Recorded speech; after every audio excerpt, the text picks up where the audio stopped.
Claro que sí, la voy a mandar a Adriana o la voy a subir directo donde me diga. Porque sí está, por los videos está un poquito pesada. Pero sí, claro que sí, se las comparto. Doctora, tengo una pregunta. ¿Sí? ¿Cuánto tiempo puede permanecer instalada la sonda? Bueno, la derivación. En caso de ventriculostomía, si es hacia externo, son máximo 7 días. Así como súper exagerado. Normalmente son 5 días por los riesgos de infección, porque es un catéter, como cualquier catéter que está hacia afuera, pues hay riesgo de infección. Las válvulas de derivación ventriculoperitoneal se pueden quedar hasta años. Mientras no haya disfunción, tenemos pacientes, me acuerdo en el 20, que llevan 40 años con su válvula y sin ningún problema. Algunos sí van a hacer disfunción y es más frecuente en niños que tengan disfunción valvular y que haya que cambiar las válvulas cierto tiempo, cada tiempo. A veces a los 2 años disfunción. De hecho, casi el 50% de los niños a quien colocamos válvulas a los 2 años, perdón, el 50% tiene una disfunción. ¿Y cuál es el costo aproximado de las válvulas? Híjole, ahí yo sé que las válvulas, por ejemplo, la USB2 está como obviamente acuérdense que hay precio directo, precio de institución, precio proveedor, precio de privado, etcétera, pero el precio directo creo que son como 23 o 25 mil pesos la USB2. Las mexicanas que les enseñé son más baratas. Creo que es entre 8 y 12 mil, me parece. Sería de checar porque no estoy muy segura de esto. Y las regulables, por ejemplo, la Medtronic, ya nos vamos a los 70, 90 mil pesos. Muchas gracias. De nada. Maestra, buenas tardes. Hola, buenas tardes. Hospital Regional de Morelia. Tenemos una duda, maestra. Durante el diplomado, en algunas otras exposiciones y temas, se nos ha manejado que los antibióticos o medicamentos no van fuera de la vía prescrita. Quisiéramos saber, y nos interesa mucho porque usted como cirujano pues también determina mucho esa parte. Quisiéramos saber cuál es el fundamento o hay alguna evidencia científica para seguirlo manejando de esa manera en nuestras irrigaciones para las cirugías de neuro. Sí, de hecho está descrito, hay muchos artículos escritos al respecto, hay, por ejemplo, la vancomicina, hay muchos estudios donde incluso a veces se pone directamente en polvo sobre la herida, sobre todo, ¿sabes qué? En cirugías de columna, para disminuir la tasa de infección. Algunos hay revisiones en el Cochrane, pueden checar en la página del Cochrane, vienen revisiones justamente sobre este tema. Casi en todos los libros de neurocirugía, de técnica quirúrgica, se recomienda el uso de solución antibioticada, ya sea con vancomicina, gramicina, amicacina, generalmente un aminoglucósido, en esos pacientes. Algunos incluso, les digo, eso yo no lo he visto aquí en México, pero sí lo he leído. Una vez que insertan el catéter proximal, o sea, hacia el ventrículo, pasan solución directamente irrigada con la amicacina adentro del catéter y a veces agarran la ámpula, hacen una dilución mucho más concentrada, pero que en la solución que tenemos, porque generalmente ponemos una ámpula por 1 litro de solución. Ahí no, es por ejemplo, en 10 mililitros, casi ponen una ámpula directamente hacia los ventrículos en algunos casos. Les digo, esto es ya un poquito más específico, es para casos, por ejemplo, de meningitis, donde se hace un tratamiento intratecal de esos pacientes. ¿Por qué razón? De hecho, incluso ya están creando catéteres, tanto de derivación ventricular externa como de derivación ventriculoperitoneal, que ya están antibioticados para justamente lograr disminuir esa tasa que todavía es bastante alta, del 5 a 8% de infección de esos pacientes. Si gustan, luego creo que tengo algunos artículos. Déjenme ver con la licenciada Toris para subirles los artículos y compartirlos. Muchas gracias, maestra, se lo agradeceríamos mucho. Sí, de nada. Maestra, buenas tardes. Hola, buenas tardes. De Ixmiquilpan, en Hidalgo. Disculpe, ¿qué tanta experiencia ha tenido en la colocación de válvulas ventriculoperitoneal por cirugía laparoscópica? Yo solamente he visto una, pero no sé qué tan común sea o qué con tanta frecuencia la hacen.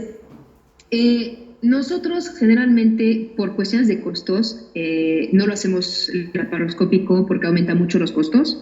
Pero sí, de hecho, como ya nos empezamos a formar mucho más, para neurocirugía hacemos un año de cirugía general.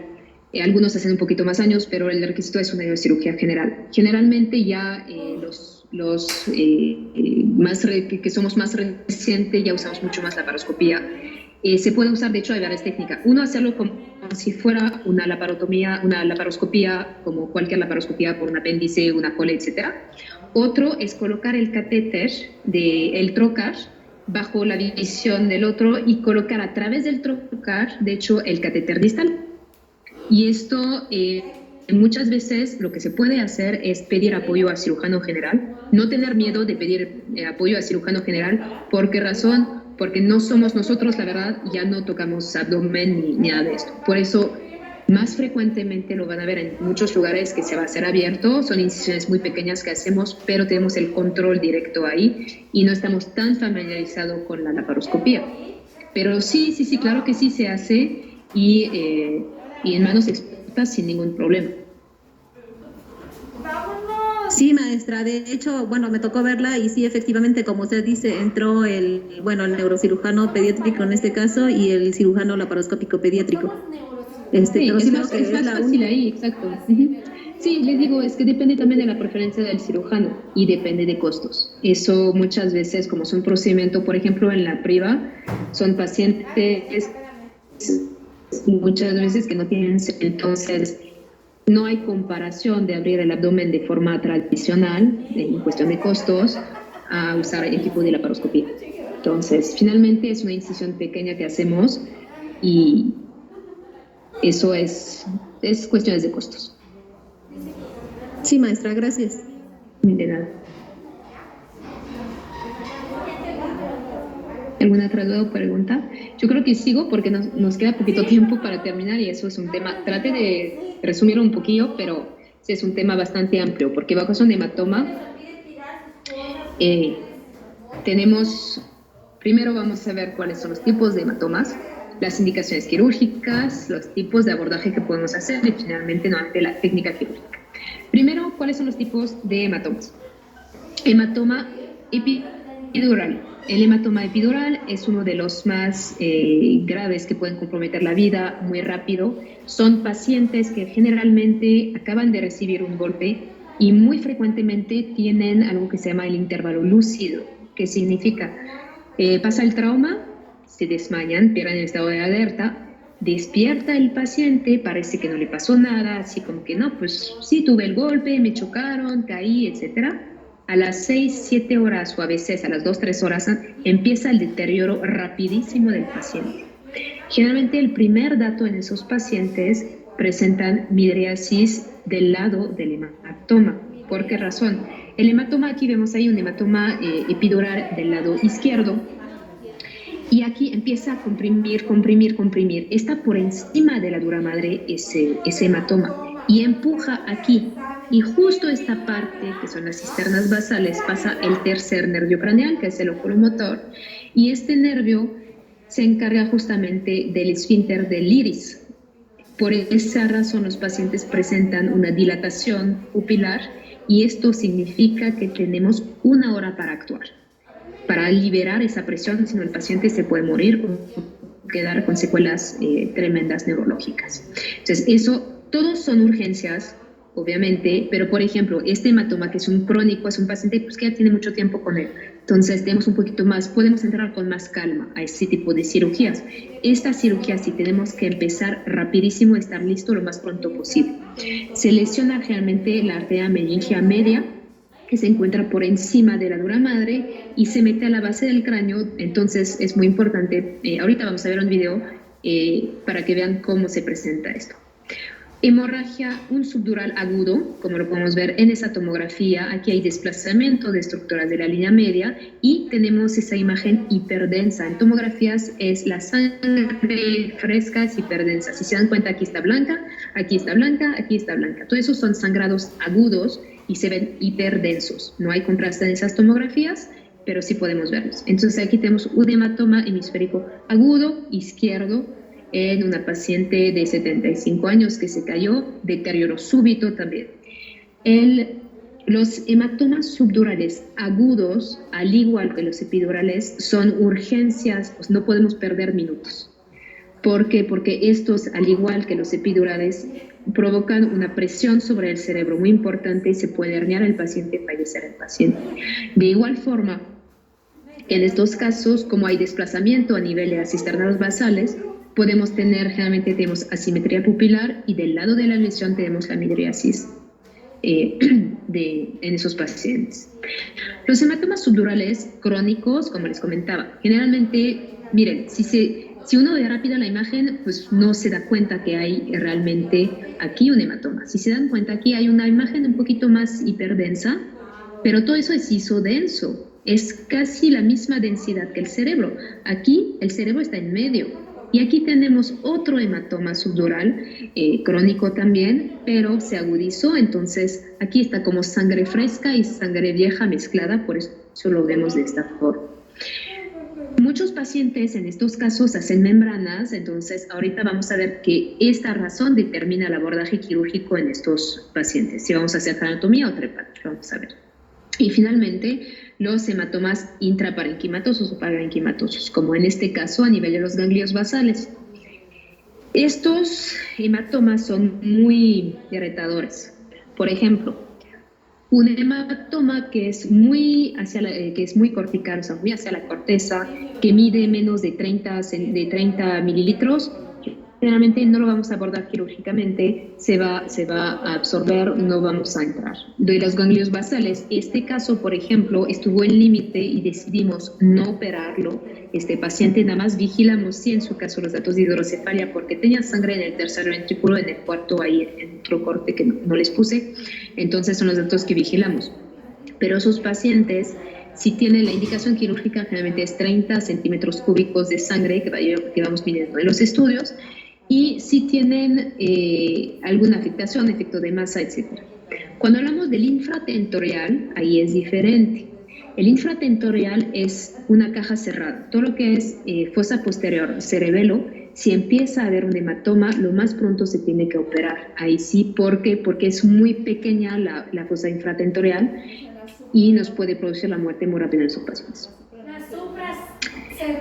Dos tipos de abordajes, ahorita vamos a ver cuál y cuál. Craniotomía, generalmente reservado para hematoma epidural, hematoma subdural agudo, hematoma subdural crónico, pero con membranas.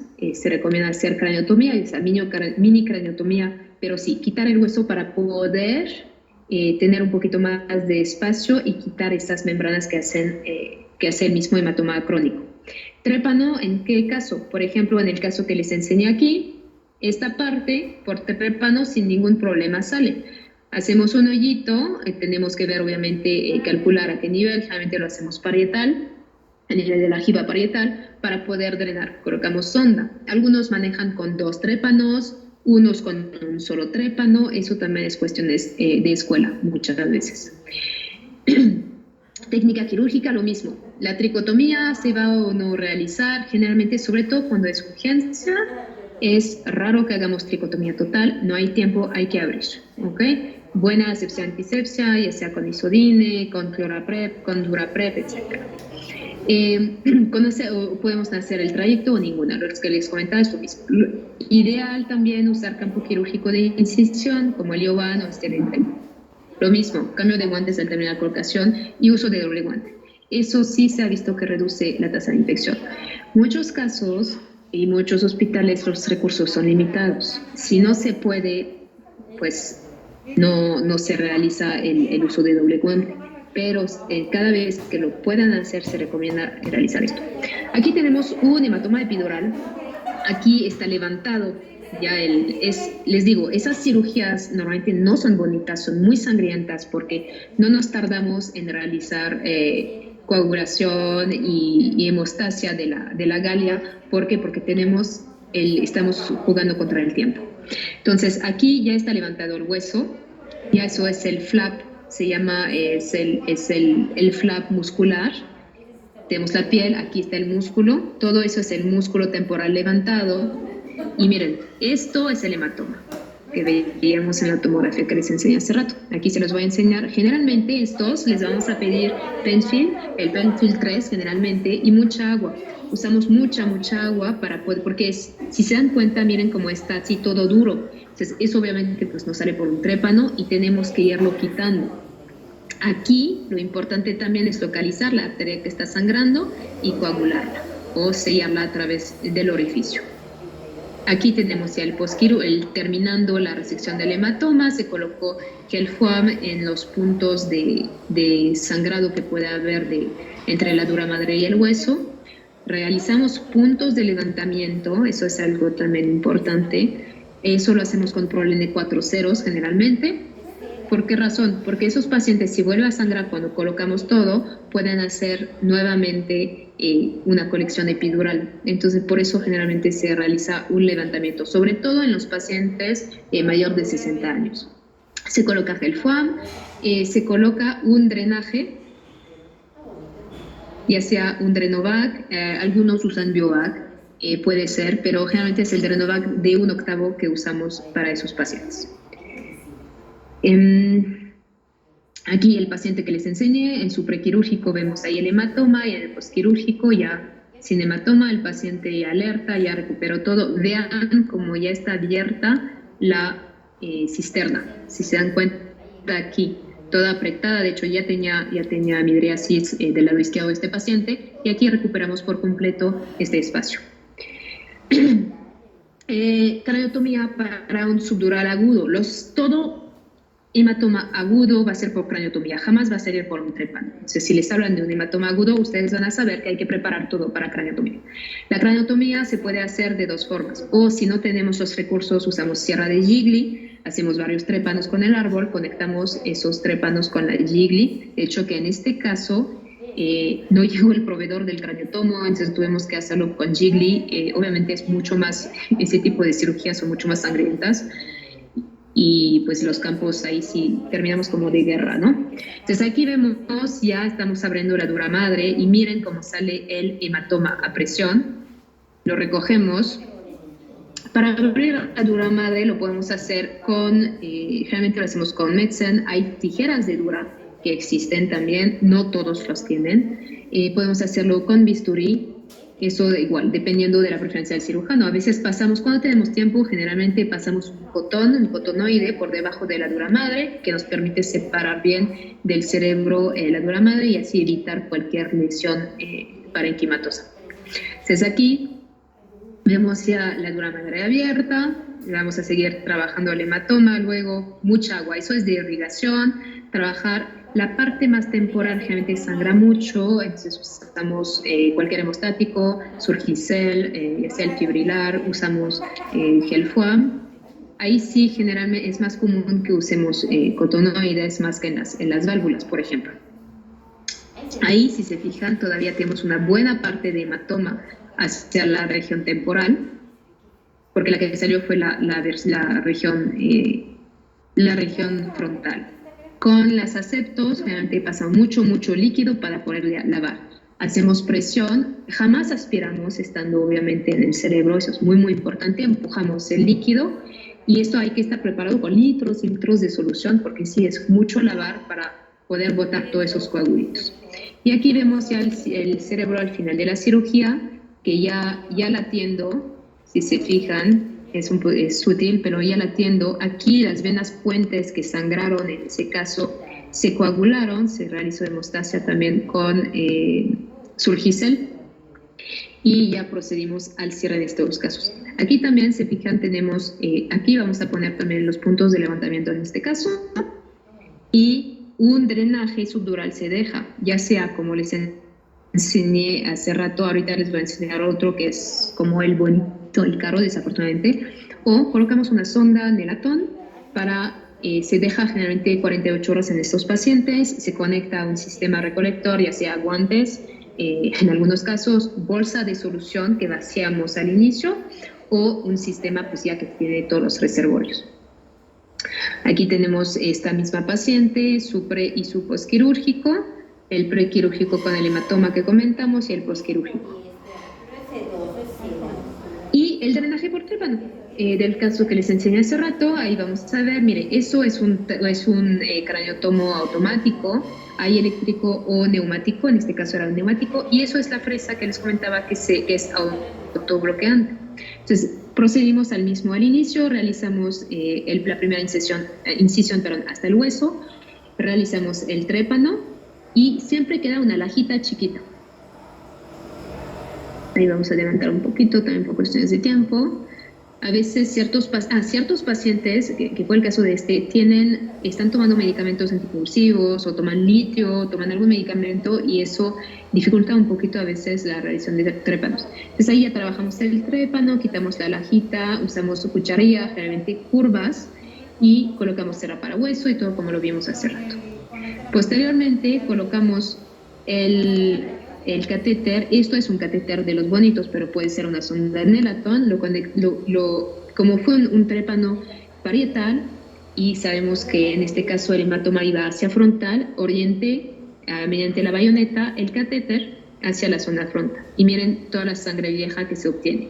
Igual, muy importante, sobre todo en este paciente que le hicimos 2 cirugías, operamos de los 2 lados, el otro fue la craneotomía. Si soltamos demasiado rápido esos hematomas crónicos, pueden tener complicaciones. Los pacientes, al momento de reexpandir el cerebro, pueden sangrar. Entonces, es muy importante ir controlando. Ya sea en estos casos, es un catéter que debe estar fuera, lo podemos manejar con los guantes, con las manos o con pinzas protegidas. Nos da un poquito más de control. Luego, posteriormente, se lava y ya. Eso es una bolsita recolectora de hematoma subdural, que como ven, pues no es el guante, no es la solución y pues sí es la versión pues bonita, digamos, pero sí usamos guantes o usamos bolsa de solución también. En el caso de este paciente, prequirúrgico, posquirúrgico, si se fijan de un lado la craneotomía, porque aquí tenía muchas membranas, y del otro lado un solo trépano. Con un solo trépano reexpandió perfectamente este paciente. Muy importante al final de estas cirugías irrigar muchísimo para que no tengan neumoencéfalo, porque obviamente pues se mete el aire en esos pacientes. Y ya. No sé si tengan alguna duda, pregunta. Creo que estamos justo en el tiempo. Me pasé de 1 minuto. Perdón, Adriana. Maestra, buenas tardes. Buenas tardes. Disculpe, ¿me podría hacer el favor de repetirme en qué caso se hace la craneotomía y en qué caso son los trépanos? Sí, todo hematoma que va a ser agudo, ya sea epidural o subdural, va a ser por craneotomía. Hematomas que sean crónicos o subagudos, subdurales, se realiza generalmente trépano, siempre y cuando no haya membranas. Si hay presencia de membranas, decidimos hacer craneotomía. Muchas gracias, maestra. Doctora, la causa de los hematomas son diversas permanentes. ¿Puede decir, por favor? Casi siempre el más grande porcentaje va a ser traumático.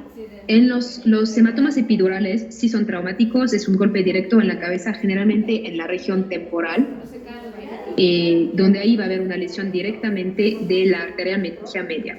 En caso de los hematomas subdurales, puede ser, por ejemplo, los crónicos, es muy frecuente que el paciente esté, por ejemplo, con antiagregantes plaquetarios como la aspirina, por ejemplo, clopidogrel, y son pacientes que a veces se van a pegar la cabeza, están, no sé, por debajo de la mesa, se levantan y un golpecito que no pasa nada en este momento, y el paciente no se da cuenta, pero el cerebro, generalmente como son pacientes grandes que toman los antiagregantes, tiene a tener atrofia, y entonces las venas puentes que están ahí se cizallan en el momento del golpe y empieza a gotear, una gotita, una gotita, una gotita, y como toman los antiagregantes tardan más en coagular. Generalmente esos hematomas subdurales crónicos dan síntomas 3-4 semanas después del golpe inicial. A veces el paciente ni siquiera se acuerda de haberse golpeado. Otros casos, el subdural agudo generalmente también es traumático. El paciente tuvo una caída fuerte o un golpe en un accidente. Eso generalmente son traumáticos. Algunos casos, pero es muy raro, puede ser por ruptura de aneurisma. No es la presentación normal ni frecuente, pero sí hay casos reportados. Y ruptura de alguna malformación arteriovenosa. Pero no es lo común. Lo común es que sea traumático. Ese tipo de hematomas son traumáticos. Ya hablando de los parenquimatosos, los que están por dentro del cerebro, lo más frecuente es que sea por hipertensión. Presión mal controlada, el paciente empieza a tener, sobre todo cuando tienen muchos años con la presión sin saber que la tienen o mal controlada, empiezan a hacer aneurismas a nivel de las arterias que se llaman lenticuloestriadas, que son de los ganglios de la base, no, los núcleos de la base, forman como unos aneurismas conocidos como de Charcot-Bouchard. Esos aneurismas no son como tal aneurismas que conocemos de los saculares, pero sí son debilidades de las paredes de los vasos que con la presión arterial que está descontrolada se rompen y producen sangrado, como les enseñé en la tomografía ahorita. Esto es lo más frecuente de los parenquimatosos, es por hipertensión descontrolada. Luego, por aneurismas o malformación arteriovenosas, puede haber algo, sobre todo en pacientes mayores de 60 años, algo que se llama angiopatía amiloide. Eso es muy frecuente que esos pacientes, esas lesiones amiloides sangran y puede ser causa de ese tipo de hematomas. Muchas gracias, doctora, muy amable. También, pero eso ya, sí, de los parenquimatosos, puede ser con metástasis. Hay metástasis, por ejemplo, las metástasis de cáncer renal, metástasis de melanomas, sangran, son tumores que sangran, entonces puede ser la presentación. O también luego otro tipo de malformación vascular, como los cavernomas o los angiomas. Muchas gracias, nos encantó su clase. Muy bien. Muchas gracias, qué bueno. Más preguntas para la doctora, aprovechenla porque se nos va. Sí. ¿No tienen más preguntas? Doctora, perdón. No, maestra, muchas Doctora, ¿cuál es lo ideal, por ejemplo, si un médico llega con un drenaje de hematoma? ¿De qué manera le puedo yo decir? ¿Es trépano o es craniotomía?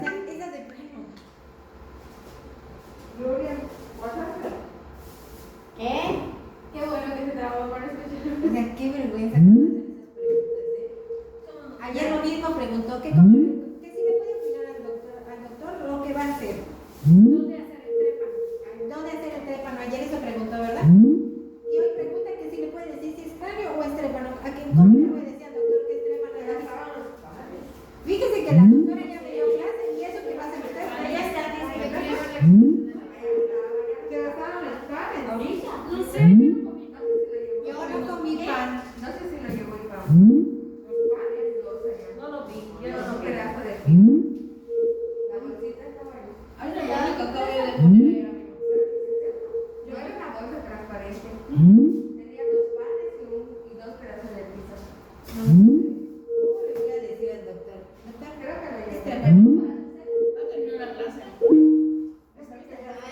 Mi pan, sí, ya está. Hay que volver a hablar, ¿no? Sí, hay que volver. ¿Esa bolsita tiene esa? ¿La viste en la foto?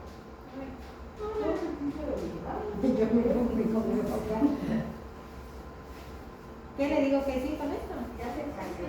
Que ya no tenemos internet y que no tenemos que ir a nuestra casita. No, está muy bueno, deja que para que te iba a dar algo mejor. La doctora Sofía ya se va. Conectar. ¿Ya se fue? Está conectándose. ¿Quién sabe dónde se